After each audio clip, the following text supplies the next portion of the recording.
अस्सलामुअलैकुम। उर्दू जमाती दूम तो बच्चों आज पढ़ो इस गिनती 1 से 20 तक गिनती। तो तुम थो ख्याल यह लिखित 1 1 अलिफ ये कीप 1 यह गो 2 दाल वाव 2 2 3 यह गो 3 ते ये तो बेच नून रलित ये बनो 3 यह गो 4 चीम तो अलिफ बेचुस रे ये बनो 4 यह गो 4 इतखान लिखो 4 यह गो 4 यथ परो 4 4 5 5 यह गो 5 यह 5 यह गो 5 इतखान हेको 5 लिखित तो 5 पे 5 कुस हरफ रलित पे शाबाश अलिफ बेचुस नून चीम 5 6 यह गो 6 इतखान लिखो 6 कुस हरफ छ 6 7 7 कुछ सीन शाबाश अलिफ बे कुछ ते ये बनो 7 8 अलिफ मदा आ बेचुस ठो सतन ये बनो 8 शाबाश यह गो 9 इतखान परो 9 कुछ हरफ 9 कुछ हरफ नून वाव 9 10 कुछ हरफ यह गो 10 दाल बे कुछ हरफ सीन ये बनो दाल सीन 10 11 कुछ हरफ शाबाश गाफ ये गोस ये अलिफ रे हे 11 12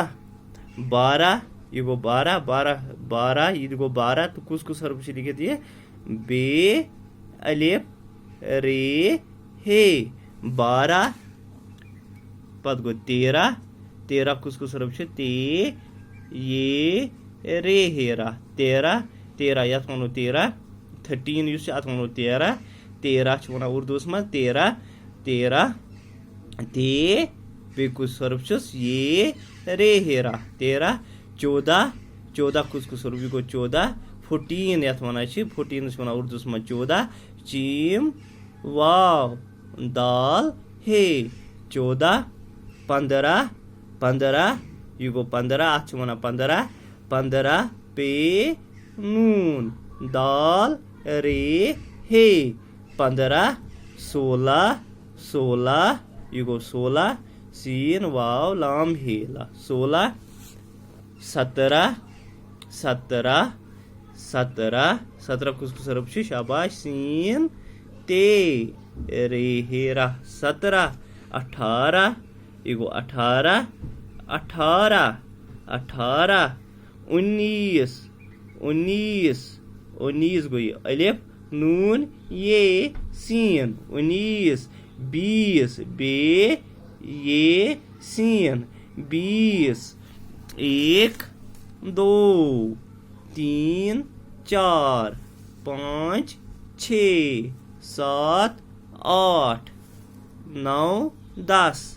11 12 13 14 15 16 17 18 19 20 1 2 3 4 5 6 7 8 9 10 11 12 13 14 15 16 17 18 19 20 शाबाश।